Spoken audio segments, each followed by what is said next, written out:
à toutes et à tous. On est toujours heureux d'être dans la présence de Dieu et de le laisser agir au milieu de nous. Nous avons la joie de vous, nous avons la joie bien sûr, et Adadé et notre sœur, son épouse Elisabeth, ont la joie de vous faire part de la naissance de leur petite fille Reseda. Donc on bénit le Seigneur, on se réjouit avec eux pour cette petite femme qui est entrée dans le monde. Exceptionnellement, aujourd'hui, je vous saluerai de loin, non pas que je suis malade, mais mon épouse Laurence a la Covid. Donc ne soyez pas surpris si je ne me tiens pas à l'issue du culte pour vous saluer directement. Le thème de mon message ce matin, c'est les déserts. Les déserts que nous pouvons les uns et les autres rencontrer. Et pour cela, je vous propose une lecture, premièrement, dans Actes au chapitre 13 et le verset 18. Actes au chapitre 13 et le verset 18. Il est dit ceci, « Dieu les nourrit, c'est-à-dire le peuple d'Israël, près de 40 ans dans le désert. Dieu les nourrit près de 40 ans dans le désert. » Alors, lorsqu'on parle du désert, le désert, c'est un lieu aride. C'est un lieu où il n'y a quasiment aucune vie, animale ou végétale. La vie végétale ou animale, elle est très réduite. C'est un lieu qui ne fait pas de cadeaux. À la différence de la Nouvelle-Calédonie, où la végétation est foisonnante, où nous avons le plus beau lagon au monde, où il n'y a pas seulement qu'en Afrique, mais en Nouvelle-Calédonie, les poissons meurent de vieillesse. Pour vous dire qu'il y a une différence entre cette île et les déserts. Il faut savoir que nous avons un petit oiseau qui s'appelle le cagou et qui est endémique à l'île. C'est-à-dire que quand Dieu a créé la terre, il a commencé par créer l'Europe, l'Afrique, et puis il a terminé par la Nouvelle-Calédonie. Et il s'est dit, mais mince, j'ai encore tellement de bénédictions, j'ai plein de choses encore, mais je vais tout mettre là. Alors il a tout mis sur la Nouvelle-Calédonie pour finir la création. Nous avons des milliers de plantes endémiques à l'île. Vous ne les trouverez nulle part ailleurs dans le monde. Les pharmaceutiques s'intéressent énormément sur cette végétation parce qu'effectivement, il y a des plantes qui sont médicales. Mais les déserts, on n'est pas dans ce cas de figure. C'est aride. On peut même y mourir. J'ai un ami qui est parti à Las Vegas, et Las Vegas est connu pour être la ville du péché, la ville des vices, et il est allé dans une église pour un séminaire, pour une formation, et il était assez surpris et voulait comprendre. Bien sûr, on est tous là à dire que c'est Dieu qui agit, c'est la puissance du Saint-Esprit qui est à l'œuvre, mais il était assez surpris de voir cette église à Las Vegas se développer. À cette époque, il y avait plus de 5000 personnes. Et il se posait des questions en disant, mais comment se fait-il que dans cette ville qui est considérée, ce n'est pas moi qui le dis, qui est considérée comme la ville du péché, la ville des vices, comment se fait-il qu'il y a une expansion de l'œuvre de Dieu? Et il est allé dans cette église pour ce séminaire. Et la première recommandation que le pasteur a donnée, c'est faites attention quand vous y allez et quand vous allez dans le désert. Parce que juste à côté, il y a le désert. Et parfois, des personnes, quand ils venaient, c'est « tiens, on va aller se promener ». Et certains se retrouvaient en difficulté. Donc c'était le réflexe, quand vous avez le désert, prenez de l'eau et faites attention de ne pas vous perdre, parce qu'il y a beaucoup de personnes qui se sont retrouvées en difficulté dans cette situation. Les déserts, c'est aride. On peut laisser sa vie. Et pourtant, l'Écriture nous dit ceci, que nous pouvons les uns et les autres passer aussi par des moments de désert. Il est question ici du peuple d'Israël, et l'Écriture nous dit que le peuple d'Israël, pendant 40 ans, ils vont vivre dans le désert. Mais une chose est certaine, c'est que si nous pouvons les uns et les autres passer par des déserts, le Seigneur, il est avec nous. L'Écriture nous dit que pour le peuple d'Israël, il était là, au milieu du peuple, au travers du tabernacle. Il était là, au milieu du peuple, au travers de la Shekinah, au travers de la colonne de nuée. Le Seigneur est là, dans le feu. Le Seigneur est présent dans la tempête. Et même si parfois nous pouvons passer par des moments difficiles, vivre des tempêtes, une chose est certaine, c'est que le Seigneur est présent. Alors, bien sûr, nous sommes les uns et les autres dans cette réflexion et se poser la question, mais pourquoi nous vivons cela? Seigneur, pourquoi je suis malade et pourquoi je suis toujours malade? Et pourtant, ta parole nous dit que tu es Yahvé Rapha, tu es l'Éternel qui guérit. Et Seigneur, pourquoi je vis l'adversité? Et pourtant, n'es-tu pas celui qui calme la tempête? Et pourquoi je suis toujours dans la tempête?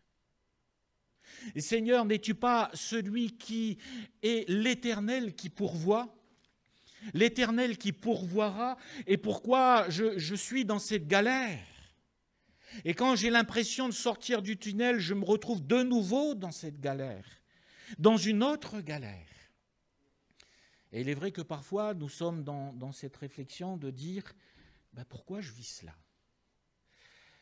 L'Écriture nous donne quelques points de réponse, de réflexion à ce sujet, et j'aimerais voir avec vous ce matin quelques points. Concernant le désert du peuple d'Israël, il y a une chose qu'il faut souligner, c'est que le Seigneur avait besoin de transformer la mentalité et la vision du peuple d'Israël. Et ce désert a permis de transformer cela. Mes frères et sœurs, c'est 400 ans d'esclavage, 4 siècles d'esclavage. Ils vivent le miracle de Dieu. Dieu entend les cris et voit les larmes de son peuple.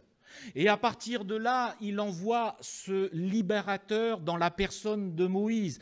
Et l'Écriture nous dit qu'en 24 heures, il y a un miracle, le miracle de 24 heures, en l'espace de 24 heures. Quand l'ange exterminateur passe, à partir de là, Pharaon libère le peuple d'Israël. Ils sont libres. Ils quittent le pays d'Égypte pour rentrer dans le pays de la terre promise, cette terre qui avait été promise à Abraham, Isaac et Jacob. Ils partent pour la terre promise. Ils sont libres. Mais dans leur tête,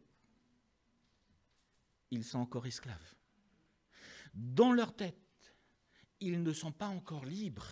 Dans leur tête, il n'y a pas cette vision de conquérir Canaan. Et notez ce que l'Écriture nous dit, c'est qu'à des moments donnés, dès qu'il y a quelques difficultés, dès qu'ils se retrouvent dans des situations où, voilà, il manque de la nourriture, le premier réflexe qu'ils se disent, oh là là là là, en Égypte, il y avait des poireaux, hein, des oignons. J'allais dire, c'est dans notre culture wallisienne. Quand on parle du cochon, c'est, j'allais dire des cochons. Non, il n'y en avait pas. Mais notez une chose, c'est qu'ils sont de retour dans cela. Et pourtant, ils sont libres. Et ils sont là, ils ont oublié ces 400 ans, ils sont là à dire, mais en Égypte, il y avait cela. Et le Seigneur a besoin de transformer cette vision. Le Seigneur a besoin de transformer cette vision afin qu'ils soient des conquérants pour entrer dans la terre promise. Mes frères et sœurs, parfois le Seigneur permet ces situations-là. Pourquoi? Pour nous façonner, pour nous amener les uns et les autres. On va l'exprimer d'une autre manière, mais pour nous amener les uns et les autres à entrer dans la volonté de Dieu.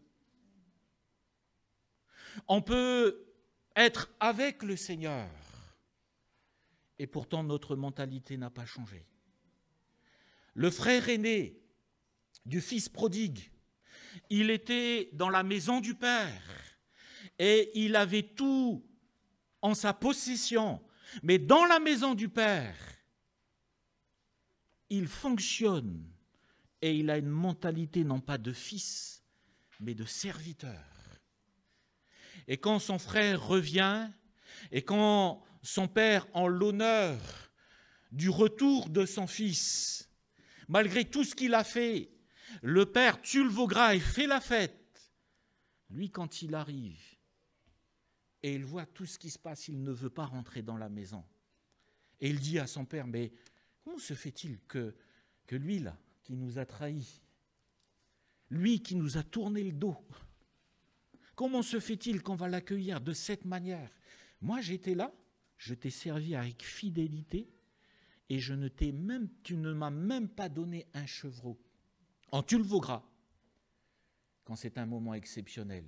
Et lui dit, ne parle pas de veau gras, il dit juste un chevreau. Et le père de lui dire, mais mon fils,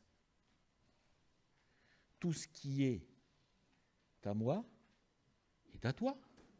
Ce qui est dans la maison est à toi. Sauf que, étant dans la maison, avec tout ce qu'il avait, il avait cette mentalité de serviteur. Nous l'avons entendu à maintes reprises, que notre Dieu est un Dieu puissant. Nous avons entendu que notre Dieu est capable de transformer les situations. Et même si les tempêtes sont là, le Seigneur est capable de calmer la tempête. Et si nous vivons des déserts, dans sa grâce, Dieu est capable de nous conduire vers des oasis. Et parfois, le Seigneur permet des déserts pour nous façonner et pour nous transformer. Notez ce que dit Job après avoir vécu toutes ces épreuves.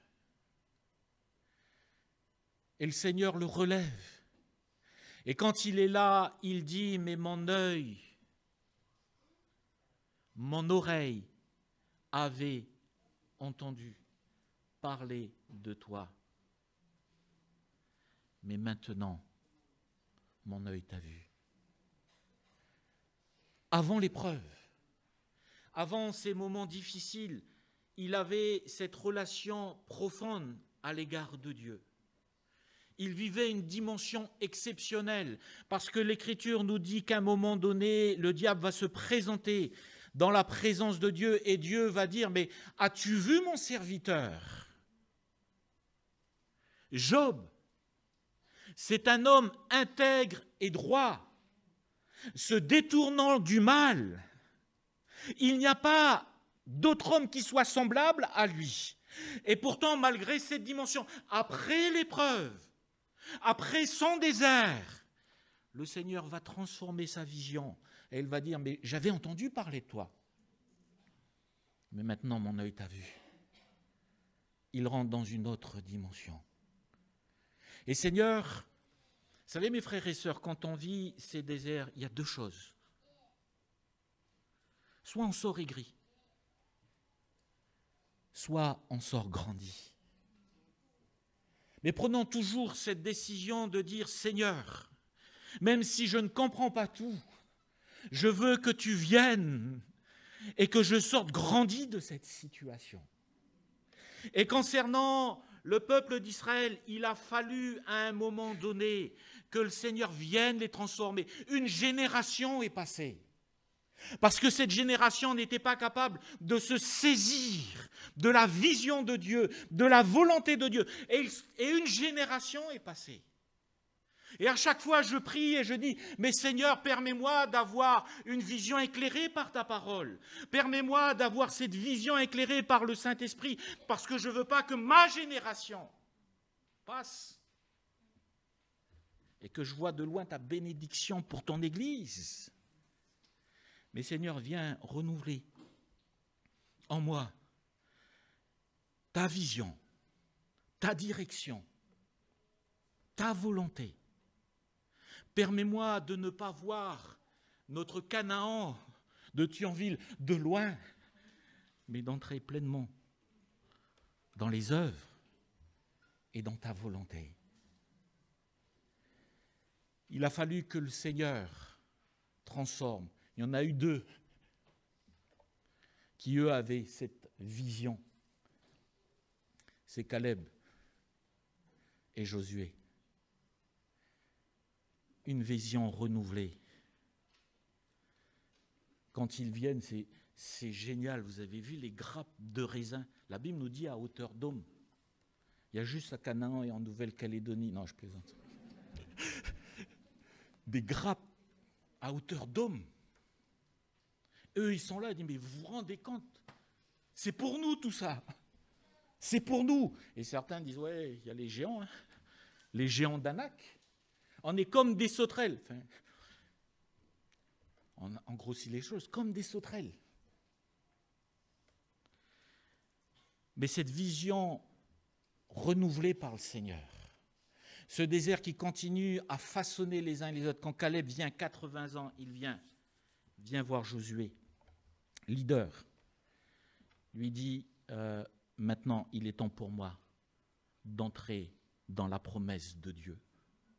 Et quand il décrit toute cette région que Dieu lui donne, c'est dans cette région où il y a les géants d'Anak. Lui, il vient et dit, mais ça c'est à moi. Dieu me l'a promis. Ça c'est à moi. Seigneur, viens toujours renouveler un esprit bien disposé. Deuxième désert. 1 Roi au chapitre 19 et le verset 4. C'est le désert d'Élie. Pour lui, Élie alla dans le désert où après une journée de marche, il s'assit sous un genêt et demanda la mort en disant « C'est assez. Maintenant, Éternel, prends mon âme, car je ne suis pas meilleur que mes pères. » Élie vit un miracle extraordinaire. Avant cela, il y a le mont Carmel,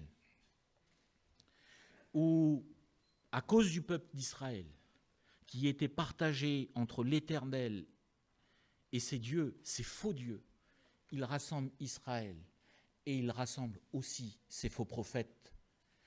Et à un moment donné, il dit au peuple d'Israël, mais à un moment donné, vous allez arrêter de marcher à cloche-pied. Un jour c'est l'Éternel, un jour c'est Baal, un jour c'est l'Éternel, et un jour c'est Astarté. Il y a un moment donné, il faut être tout entier. Et quand il est dans cette situation-là, ils mettent en place un holocauste, lui en l'honneur de l'Éternel et les autres en l'honneur de leurs faux dieux. Rien ne se passe pour eux. Et il dit, mais on va demander à Dieu ou à vos faux dieux de faire descendre le feu du ciel et consumer l'holocauste. Alors lui, il ne rigole pas. Élie dit que vous allez creuser tout autour, prenez de l'eau, mettez l'eau qu'il faut, noyez si vous voulez mon holocauste. Ce n'est pas un problème, parce que l'Éternel est l'Éternel. Et l'Écriture nous dit qu'il vit quelque chose d'extraordinaire. Et dans son enthousiasme, il extermine tous ses prophètes. 950 prophètes de Baal et d'Astarté. Sauf que quand la reine Jézabel apprend cela, elle tourne au rouge. La tête d'Élie est mise à prix. Partout dans le pays, on sait que la tête d'Élie est mise à prix. On le veut mort. Il prend panique. Et là, l'Écriture nous dit qu'il fuit dans le désert. Et quand il est là, il est dans la désespérance. Et dans la désespérance, il fait cette prière, c'en est assez. Je ne suis pas meilleur que mes pères. Seigneur, prends mon âme. Mais notez une chose, c'est que le désert d'Élie nous rappelle une chose, c'est que même quand on ne comprend pas la situation, Dieu est avec nous. Dieu est là. Et j'aime beaucoup ce chant que nous avons chanté. Il est là. Il est là dans le feu. Et ça nous fait penser à Shadrach, Meshach et Abednego, lorsqu'ils étaient dans la fournaise. Même le roi Nebuchadnezzar disait, mais il y a un truc qui ne va pas là. Ils sont dans la fournaise et au lieu d'être 3, ils sont 4. Parce que dans le feu, le Seigneur est là. Et même si le Seigneur dort parfois quand on est dans la tempête, calme la tempête. Même s'il est à la poupe de la barque et il dort, il y a un moment donné, la nature est soumise à notre Dieu. Mais Élie, où là, il dit, mais c'en est assez, et à un moment donné, il va à la rencontre de Dieu. Et il y a cet épisode où quand il vient à la rencontre de Dieu, il y a un vent impétueux, il y a le feu, etc. Et il y a un doux murmure et léger. Il sait que le Seigneur, l'Éternel, vient à sa rencontre.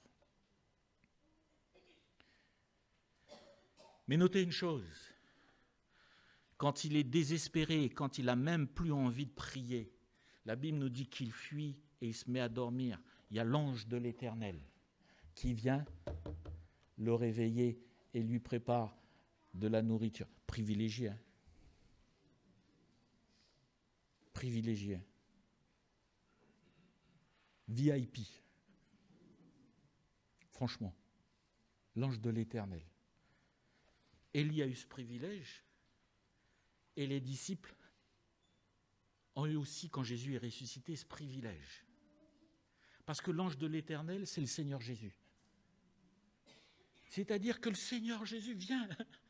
C'est même pas un ange, Jésus claque des doigts, c'est 36 anges qui viennent, qui le font un... Non, l'ange de l'Éternel vient lui préparer à manger. Jésus vient lui préparer à manger. Waouh! Si le Seigneur vient là, c'est Seigneur, je vais te préparer un bon plat du pays. Là. Laisse-moi m'occuper de toi. Je vais t'honorer. Et là, c'est le Seigneur. Et mes frères et sœurs, dans nos déserts, nous avons ce privilège d'avoir le Seigneur avec nous. Et le désert d'Élie nous rappelle une chose, c'est que le Seigneur est là. C'est que le Seigneur est présent. Quand nous passons par des moments difficiles, quand nous sommes dans l'incompréhension et quand même on n'a même plus envie de prier, on est là, on n'a juste qu'une chose, une seule envie, c'est de fuir dans le sommeil et même parfois ne pas se réveiller parce que quand on se réveille, ça mouline. Encore et on se dit, mais on est bien mieux à dormir. Hein? Mais quand on est désespéré, l'ange de l'Éternel est là. Quand nous sommes fatigués et on se dit, mais pourquoi je suis dans ce désert? Seigneur, j'ai juste voulu faire ta volonté, pourquoi je suis dans ce désert? Le Seigneur est là, et le Seigneur est celui qui relève. Le Seigneur est celui qui restaure. Et même quand on a l'impression d'être seul, on est ensemble. puis on se dit, mais je suis tout seul. Le Seigneur nous rappelle une chose. Le Seigneur vient et dit à Élie, mais t'es pas seul, mon gars. 7000 hommes n'ont pas fléchi les genoux. Mon frère, t'es pas seul. L'église, elle est là. Ma sœur, t'es pas seule. L'église, elle est là. Et je crois qu'il est bien, c'est pour ça que l'Écriture nous dit ceci, qu'il est bien de pouvoir partager, parce qu'on est là pour prier les uns pour les autres. Et le désert d'Élie nous rappelle cela, nous rappelle que nous ne sommes pas seuls, parce que le roi des rois, le Seigneur des seigneurs est avec nous, et nous ne sommes pas seuls, parce que l'Église est là aussi, pour prier les uns pour les autres. Quel bonheur de savoir que l'Église est là. Et mes frères et sœurs, c'est bon de partager pour qu'on prie les uns pour les autres.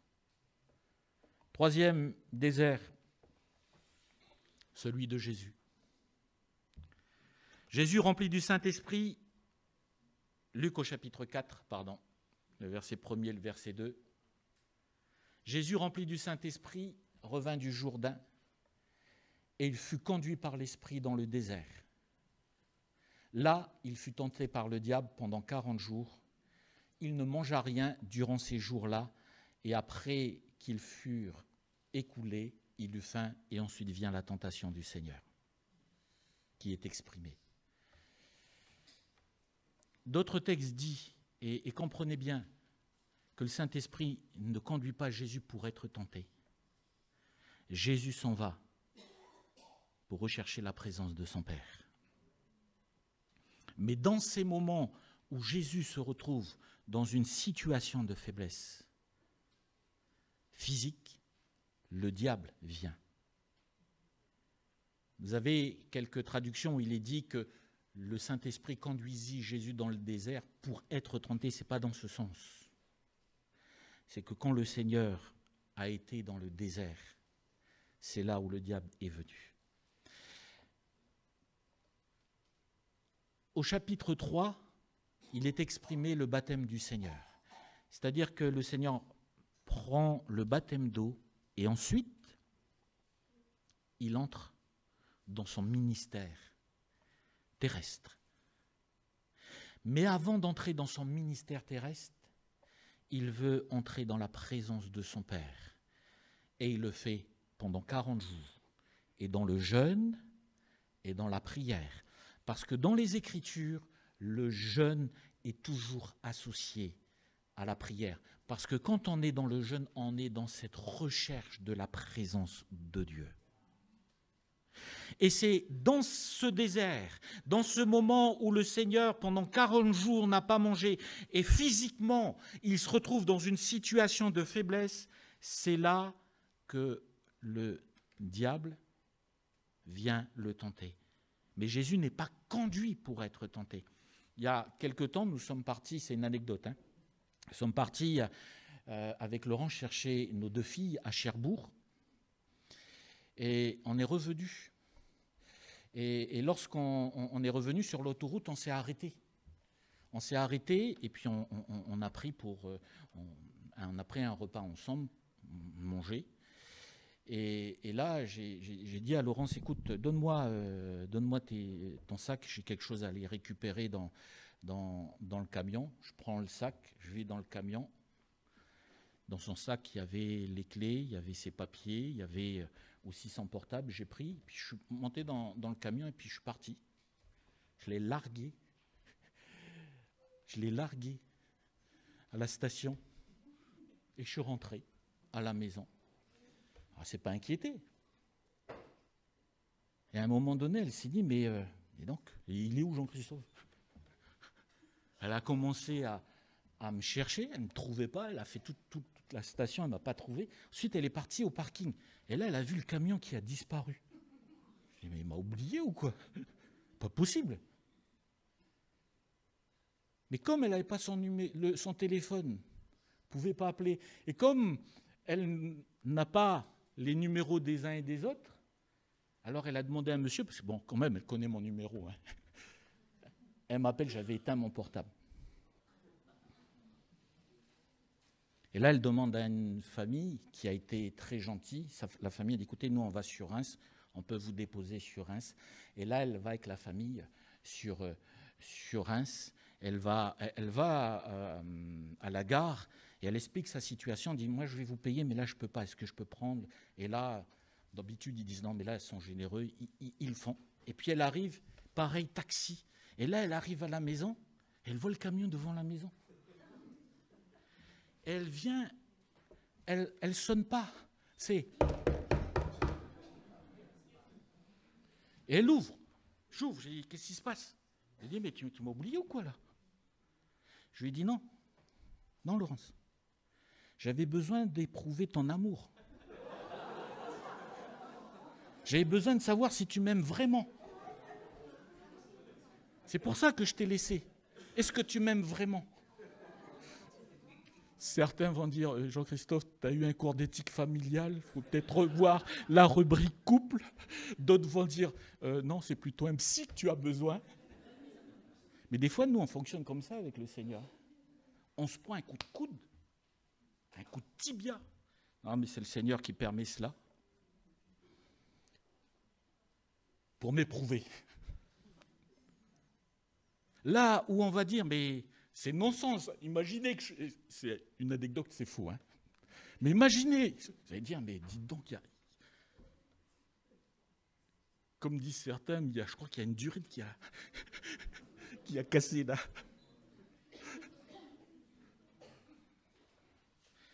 La Bible nous dit ceci, que Jésus, dans ses difficultés, a été éprouvé. Mais l'accent ici est mis sur la parole de Dieu. C'est-à-dire que dans nos épreuves, Jésus souligne une chose, c'est que la parole de Dieu est plus tranchante qu'une épée à double tranchant. Que la parole de Dieu, elle est efficace pour détruire les œuvres du diable. Que la parole de Dieu est là et elle est autorité face aux puissances des ténèbres. Quand Satan vient et il dit ceci, tu es capable de transformer cette pierre en pain. Il est écrit que l'homme ne vivra pas de pain seulement.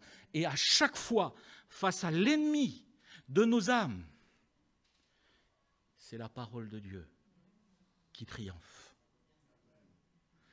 Et parfois, nos déserts sont là pour nous rappeler que nous avons besoin de nous placer dans les sentiers de sa parole. Nous avons besoin de laisser cette parole qui est esprit et vie venir. Et quand nous sommes face à l'adversité, nous avons besoin de rappeler cette autorité et cette puissance qui est la parole du Seigneur. Jésus a été éprouvé, mais il a triomphé par la parole de Dieu. Mes frères et sœurs, ce n'est pas juste un livre. Hein. Il y a des frères et sœurs de l'Église qui nous parlaient de cela. Ils disaient, mais il y a eu des cours de baptême et le pasteur a communiqué un livre, le livret. Et quand la personne a lu, il me dit donc, c'est un peu presque très sectaire. Mais mes frères et sœurs, le plus beau livre que vous avez là, il passe.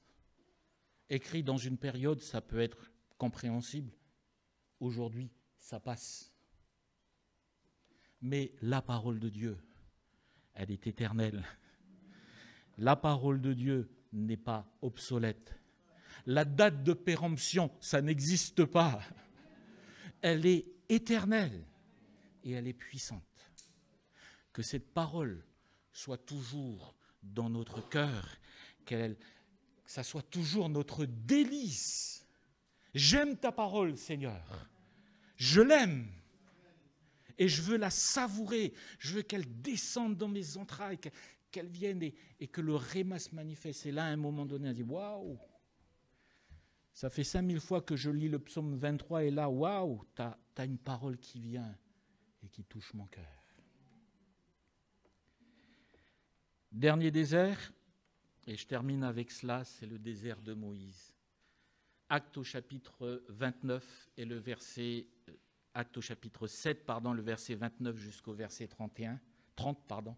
À cette parole, Moïse prit la fuite, il alla séjourner dans le pays de Madian où il engendra 2 fils. 40 ans plus tard, un ange lui apparut au désert de la montagne de Sinaï dans la flamme d'un buisson en feu. Moïse assassine un Égyptien. Sa faute est mise en lumière. Il prend peur, il fuit. Il fuit dans le désert.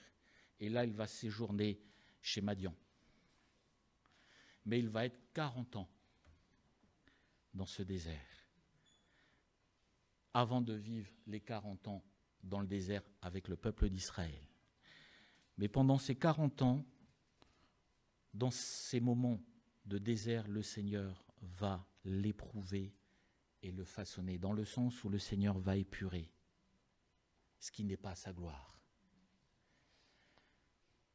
Les 40 premières années de la vie de Moïse, Moïse se sentait capable de délivrer. Il savait, il connaissait les plans de Dieu. Parce que dès son enfance, il a compris qu'il était le libérateur. Et au lieu de prendre la gloire d'Égypte, il a préféré être maltraité avec le peuple d'Israël, nous dit l'Écriture. Mais l'Écriture nous dit ceci, que par rapport à Moïse, les 40 premières années, la preuve, c'est qu'il n'hésite pas à tuer un Égyptien. Il prend parti pour Israël, pour le peuple d'Israël. Ils se sont capables. Mais les 40 années qui vont suivre, le Seigneur va le dépouiller et va lui montrer que ce n'est pas par sa force, par sa puissance, mais c'est le Seigneur qui agit. Et notez que durant tous ces 40 ans, le Seigneur va lui montrer que ce n'est pas sur lui qu'il faut qu'il compte, mais sur la grâce de Dieu. C'est pour ça que quand, au travers du buisson ardent qui ne s'éteignait pas, Dieu vient à sa rencontre, c'est pour ça qu'il se sent plus capable. J'ai la langue embarrassée, je ne suis pas un orateur. Envoie quelqu'un d'autre, envoie même Aaron, mais pas moi. Il ne se sent pas capable. Mais après que le Seigneur l'ait dépouillé, le Seigneur lui dit, mais c'est avec toi que je vais le faire. Et le Seigneur montre bien que ce n'est pas par Moïse. À un moment donné, il lui dit, mais jette ton bâton. Et quand il jette son bâton se transforme en serpent. Le bâton du berger, le bâton exprime son activité. Le bâton exprime ce qu'il a. Il a des troupeaux. Il a quand même des choses. Et le Seigneur dit, mais tu ne vas pas compter sur ça, tu vas compter sur moi. À un moment donné, il dit, mais mets ta main sur ta poitrine. Et quand il sort, la main est pleine de lèpre. Et le Seigneur lui dit, mais même, ça ne sera pas avec tes dents et tes talons, avec ce que tu es capable de faire, mais c'est par ma grâce. Et il y a cette période où le Seigneur, le dépouille pour lui montrer une chose, c'est que c'est par sa grâce. Et les 40 années qui vont suivre, c'est la puissance de Dieu qui va s'accomplir. Et parfois, nous passons par des moments difficiles, nous sommes dans ces déserts où le Seigneur va nous façonner, où le Seigneur va nous émonder, où le Seigneur va se servir de cela pour nous sanctifier et pour nous rendre semblables à lui. Et c'est pour ça que je conclue en disant, mais il y a deux réactions. Soit on est aigri dans l'épreuve et on sort aigri. Quand, eh bien, la belle-mère de Ruth, Naomi, quand elle rentre dans son pays, elle dit, mais ne m'appelez plus Naomi, mais appelez-moi Mara, parce qu'il y avait de l'amertume dans son cœur. Et quand elle se met à parler dans son pays d'elle, il y a de l'amertume. Et notez, lisez ce qui est dit. Elle dit, mais c'est l'Éternel. Pas l'Éternel. Mais elle dit, c'est l'Éternel. C'est l'Éternel qui m'a dépouillé. C'est l'Éternel qui a pris mon mari. C'est l'Éternel qui a pris mes deux fils. Et elle est dans cette amertume. C'est les circonstances de la vie, mais pour elle, c'est l'Éternel. Et il a fallu que Dieu se serve de sa belle-fille Ruth pour restaurer ce qui est cassé, pour panser les plaies de son cœur. Et au travers de Ruth, le Seigneur va la relever. Dans nos moments difficiles, eh bien Seigneur, je ne veux pas sortir amer, aigri, mais je veux que tu me façonnes et toujours me garder afin que ma confiance, mes frères et sœurs, soit toujours en toi. Job pouvait dire ceci avec beaucoup de souffrance parce qu'il perd ses enfants. Il dit, l'Éternel a donné, l'Éternel a repris, mais dans ces moments les plus difficiles, il ne maudit pas Dieu, mais il donne gloire au Seigneur. Seigneur, nous avons besoin de toi.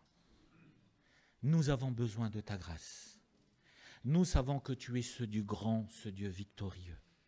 Nous croyons que tu es ce Dieu puissant et que dans ces moments, permets-nous de toujours avoir les yeux fixés sur toi parce que tu es la solution, tu es le secours, tu es la délivrance. On va prier le Seigneur. Si vous avez besoin de la prière ce matin, vous vous levez tout simplement à votre place.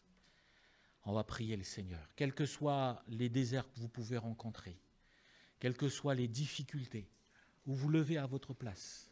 On croit que notre Dieu, c'est le Dieu de la délivrance, le Dieu de la victoire, le Dieu de la guérison, le Dieu de la puissance. Nous voulons le chanter, nous voulons le proclamer, et nous voulons maintenant laisser ce Dieu puissant agir au milieu de nous. On va demander à David d'élever sa voix et de prier pour nos frères et sœurs. Alléluia. Oh Jésus.